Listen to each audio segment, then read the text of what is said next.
Okay. So, what is up? Welcome back. It is Monday. We got lots of news to go over, mainly just one giant news thing that's kind of been developing. I just finished watching Pentax Film Project Story Number 4, hosted by TKO, so I can actually discuss in greater and more direct detail the functionality of this new camera and my thoughts and opinions on it. For starters, it looks like my plan for them to notice me is not worked out, so that's fine. I'll be fine. I'm just kidding. I don't care. And I want to talk about a few different perspectives because upon watching this 22-minute long video, I have very many thoughts. And I guess let's just jump into it. For starters, the photo that was initially released, it was like leaked or whatever, is actually accurate. That is what the camera looks like. And in a prior video, I was like, I hope it has a manual advance lever, completely forgetting the fact that it was mentioned to have a manual advance lever. Anyway, it does have one. It's from the Auto 110, or at least is similar to that, which I think is very funny because it's a very not great advance lever in my opinion. Pentax has great advance levers, primarily like the Spotmatic and even the K1000 to a degree. The LX advance lever is fantastic. But then they have some stinkers like the P3 or the P30 or the 110. Like the 6.7 advance lever is great. Then they have the 110, which just feels like this little like nub. And it just is like geek. And maybe it's just the 110 functionality itself, but it just feels cheap, you know? I love the 110. It's one of my favorite cameras, but like it's not a good feeling lever. So that's not something I'm super jazzed about. But for the sake of the size of the camera, it does make sense. But there's something like the Canon Demi advance lever I just think is so much nicer feeling and it looks nicer. But that's also, this is completely nitpicking, okay? No one cares about the advance lever except for me. As for the camera itself, my initial thoughts on it are, it looks cluttered, is what I'll say. It looks very cluttered, looks very busy. The front has a lot going on it, and I don't know if it necessarily needs all of that. I think that like the lens itself is apparently has really good coating for color rendition and all of this stuff. There's also, I think, 9 blades on the shutter to make sure that it's a nice, sharp and smooth looking image, which is good. I think that the Pentax logo on the front and then the 17, I really don't like the way that looks. I think the 17 should either have been smaller to match with the Pentax or the Pentax should have been bigger to match with the 17, but like they kind of did both. The spacing of it's really weird. And there's those 2 flathead screws that he actually talks about quite a bit. I don't like them that much, to be honest. Like I like seeing exposed screws. I think that's really cool, but I think that there's maybe a better way to do that. And then also, this is like a very, very moot point, but the fact that they're not like lined up also kind of bothers me. Like they're both a little bit kind of off kilter. They almost look like they're kind of positioned that way, which would be kind of cool, but I think just being uniform would maybe look a little bit better. And I don't know. This is, again, like I am getting into the weeds. No one's looking at these things but me, and it's stupid, but gotta have a talking point. The lens, though, based on the images that they shared, looks fantastic. Like it looks like a really high quality lens. But again, we go back to it's a half frame camera. So it has to have a really sharp quality lens because you're dealing with half the quality that you would be anyways. So if you have a subpar lens, you're going to get an extremely subpar image. But we'll get back to that point briefly. The top of the camera is where I have the most issues with. And I think it's just because it looks very cluttered and very busy. And there's just kind of a lack of form, I think, that kind of bothers me. Starters, there's the advance lever aforementioned. I think it just kind of looks not great. There is an on-off switch, which I think they kind of took from another camera. Basically, this camera, so far as I can tell, is kind of hodgepodge from other design features. They're like, we like this, we like this, we like this, which I think is great. I think with a company as historied as Pentax, they should do that. They have so many interesting design choices in so many of their cameras. to see them kind of repurposed in a more modernized version is fascinating to me as somebody that cares about these minute details.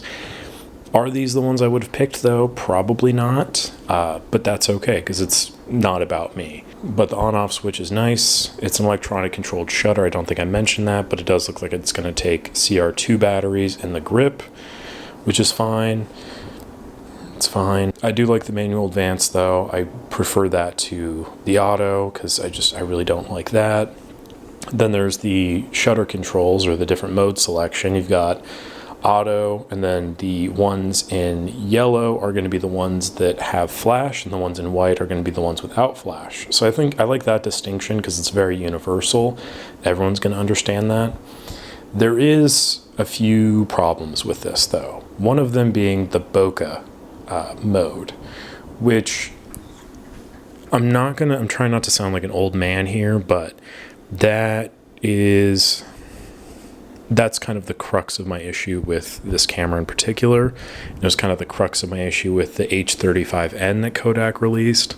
And that's that they're really trying to appeal to this modern market of people wanting to post cool looking images on social media and be like, oh, it was taken with this thing or whatever. They're really trying to drive home that point of like, this is for social media. Like, this is for the youth. This is for people who want that film aesthetic. This is for you. And there's nothing wrong with that because I think that's a very large market. And for a lot of them that are just getting into film, they're like, there's so many film cameras out there. Like, what do I even get into?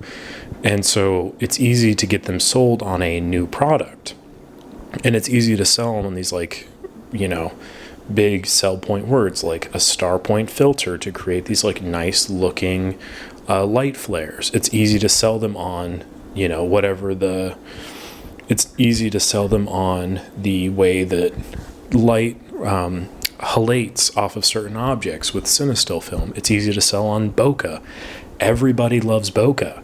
We have a bokeh button. And I think that paired with the half frame of this camera leads me to think that social media really ruined this project. I think ultimately, I'll get back to that in a little bit, but I just want you to think on that for a second. And then we have the viewfinder, which from the back, I gotta say, I really like the way it looks. I think it looks great. It looks like there's little lights there for exposure. If it's on exposure, if the flash is charging up or something like that, which I like. I made a point in my previous video to say that the flash looks a little bit weird, looks like small. And I think I stand by that. It does look kind of small in size compared to how big the viewfinder is. And I think the way it's offset and the film is also or the Pentax logo's offset, I don't like it doesn't look balanced. It looks kind of hilter-kilter. But I do like the fact that it has a flash. That's a point that I do like. But the viewfinder from the back looks great. I really like seeing the Asahi Optical Company logo on the top. That's one of my favorite looking logos. It's just a nice little stamp. But this is too much. Asahi Optical Company logo, Pentax, craftsmanship by Pentax, film camera, and then the focus mark. It's just too much. Like, do the logo, do the stamp, say Pentax, that's it. Or do the logo, craftsmanship by Pentax, film camera. But like, it's so big. There's so much going on. And I know that, like, again, these are really moot points. Like, this is me really getting into the weeds about like what I like and like, you're all going to have different opinions on it. But in my opinion, this just looks cluttered to me. And I think it kind of goes over to the exposure compensation dial. I know you can do this, Pentax. You have many, many cameras that have the exposure compensation dial sitting in the ASA dial. Why are we doing this? This looks like a modernized thing. Make that the shutter speed dial. And then make the exposure compensation be an inner ring component on the ASA dial. I want to be able to like actually select the shutter speeds. Instead, it's like you get to select which mode you want it on. Auto, or auto. And it's like, that's fine to do, but it's also like, I don't know. We'll continue on because I have more points about this. Something I really do like about this, though, that I want to touch base on is the film memo slot in the back. I love that. I really love a film memo slot. I don't like the little windows. I like when you can just slide a little piece of paper in there or something. I just think that looks good. I really do think that looks good, and I think it harkens back to like the older times of film that I really like, because I'm 90 years old. Oh, also really quickly while we're talking about the top, TKO made a mention to say like, oh, you know, there's not a lot of areas for dust or whatever to collect. As somebody that cleans a lot of Pentax cameras, there's so many little cracks and crevices around these dials. These things are going to be so filled with gunk and dust. And let me tell you, I love dials. I love the actuations. I love those things. But this is going to be a dust magnet. Are you kidding me with this? Oh, there's not going to be any dust collecting there. Boy, let me tell you, I've been doing this for many years, and I can tell you, I've seen so much gunk cracked in these crevices. Like, it is the zone focusing system. It's fine, I guess. They kind of changed up the dials. You've got really close up, tabletop, portrait, couple people, group photo, infinity. That's fine. Here's the crux of the discussion that I kind of want to be having here. There's a point in this video where he discusses the popularity of the K1000, which is a video that I actually posted about the K1000 earlier today. And he recognizes that it was released in a time where a lot of brands were moving to more electronic, more, automatic cameras, and yet the K1000 thrived on the market for 30 years. The K1000 was so popular because it was an affordable option for students at the time and continued to be a consistent and reliable system in which to use. It served as the entry point for photography for a lot of people, myself included, and it's still a camera that I'll go back and pick up to this day. Versus other systems which are really user-friendly, really automatic, really hand-holdy.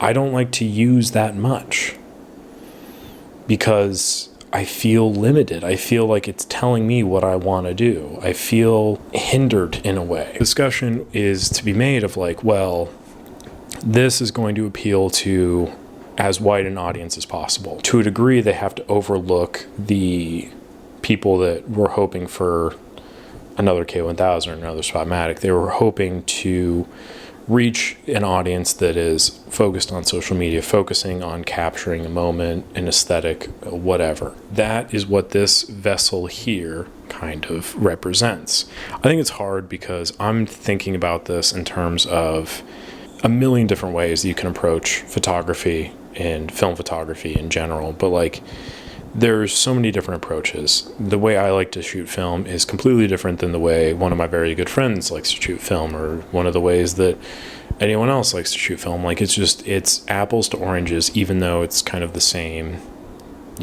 medium. It's the same art form, whatever. But everyone's approach is a little bit different. Everyone's mindset and relationship with it is different.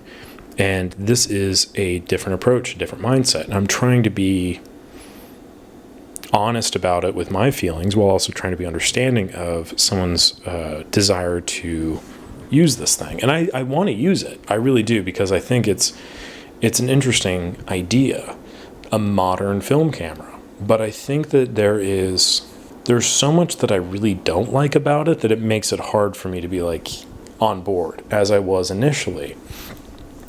And I think I want to support it because I want them to keep making stuff. I want them to bring back a fully mechanical SLR, but I just think that the approach that was made in discussing, well, we noticed how popular the K1000 is, and that's obviously not what this is, but maybe you guys will like it.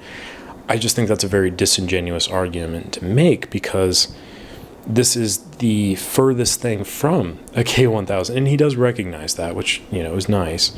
But this to me looks like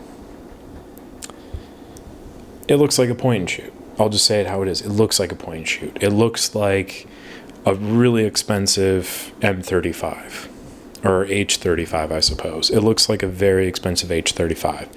It looks like I would rather shoot an H35 because the H35 is going to cost me $40 or whatever.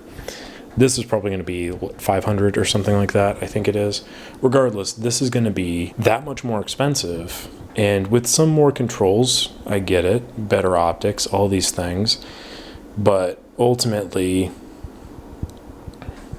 if I'm a beginner getting into photography, I'm not trying to spend all of my money because film is expensive, developing film is expensive. So I'm kind of looking to like, okay, well, what's like a cheap option, whatever.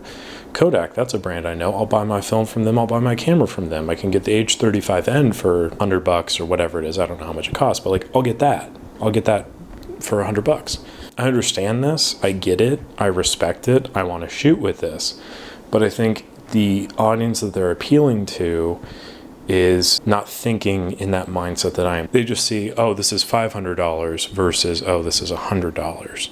Me thinking about it from my selfish perspective, I'm thinking about the people that are watching these videos, the 1,000+ people, the 20,000 subscribers to this channel, like Pentax because of the K1000. They like it because of the Spotmatic. They like it because of the LX. They like it because of the 6.7. They like it because of whatever the K2, the K3, the 645s. They like these cameras. They like Pentax as the brand that it is, and they want those cameras. This video is being made for somebody that's not watching it, in my opinion. I'm just trying to like think about somebody that's removed from the world of film photography looking to get into film photography. They see all this buzz about the Pentax, new Pentax camera, all this stuff, and it really wouldn't take too much more looking into it to see like, oh, this is gonna be very expensive. I might as well just get an old one, or I'll get an old one for a little bit less money, or I might as well get this new H35, whatever. But this also doesn't look like something that you can really grow with and develop with. And something that I really like about something like Canon A1, for instance, or an ME Super. An ME Super is the perfect example. The ME Super is a great camera because you can set it to auto. You can just use the auto setting, and you don't have to worry about what a shutter speed means or whatever. You learn that through time, and then when you're ready, you can use the manual. You can change all of that by yourself. Like, there are options on there that gives you the front seat, gives you the driver's side of like, I'm using my camera. This to me just looks like, it looks like an entry point, but there's no next step, if that makes sense. There's no manual setting. There's things you can tweak and, adjust and whatnot, but there's nothing that, like, it looks just like I'm getting my hand held, basically. And that's kind of a very rude way of pointing at it, but that's like my honest interpretation of it. I think it's a great idea. I think I understand the need to make money on it, so I understand that the need to appeal to as wide an audience as possible. But I do think if they were to make reliable mechanical full-frame SLR, that could be marketed to schools. That could be marketed towards all kinds of beginners. I think most people that have shot with the MX, Spotmatic, K1000 would welcome with open arms the prospect of a mechanical full-frame SLR in the modern age that takes all of the components of those old systems and revitalizes it and makes it into this thing that could be used for anyone. This to me looks like it's designed for people to post stuff on Instagram.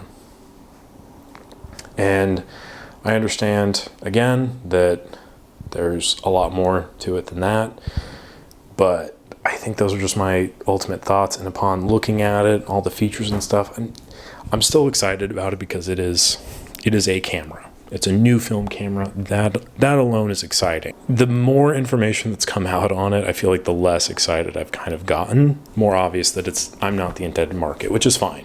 I'm not like, they didn't make my camera, damn it. I think I know who this was designed for, and I don't know if they're going to go for it. And at that point, I feel like it's a big gamble that they've made that may not pay off. And I think that's what's kind of bumming me out a little bit. I think there's going to be a lot of initial excitement getting into it, and I hope that that's enough to kind of carry them into the next project and into a full frame camera with interchangeable lenses and kind of get back into that groove. I think overall the presentation of it has been great. There's been a lot of like, the communication has been good. I think that there's a certain awareness that I really do appreciate, because I'm over here like talking shit and whatnot. And it's like, yeah, I'm aware of like all of these valid points that people are making. I think we just have different perspectives. They obviously know more than I do, so I'm probably completely in the wrong. But again, this is just my opinion, my perspective on seeing this. Still like to get my hands on it. I don't know if that's going to happen. Probably have to buy one. And at this point, I'm just not sure I really want to do that. So anyway, that's it. Kind of a humdrum video, to be honest. But yeah, thanks for watching. They brought back the Asahi Optical Company logo, so I liked seeing that. And I guess we'll just kind of have to wait and see where we go from here. But thank you again for watching. Appreciate it as always. Like the video if you enjoyed it. Subscribe to the channel. We got a lot more content coming out this week that's hopefully a little bit more happy and energetic and all that stuff. So the Mint camera's looking pretty good. I think that's where I'm gonna right to the Rolly AF for me, I think. I guess that's the other thing too. Like looking at it, you got 2 new film cameras allegedly coming out this year. And one of them's full frame, small, compact, probably smaller than this half frame, has an autofocus system, really well built.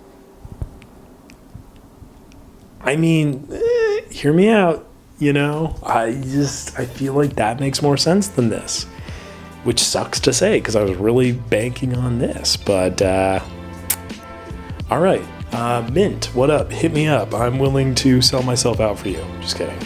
Pentax, I'm still here if you want to, you know, buy my soul. I'll happily change my tune completely. I am not very expensive. That's all. Thank you for watching. This is stupid. I'll catch you on the next one.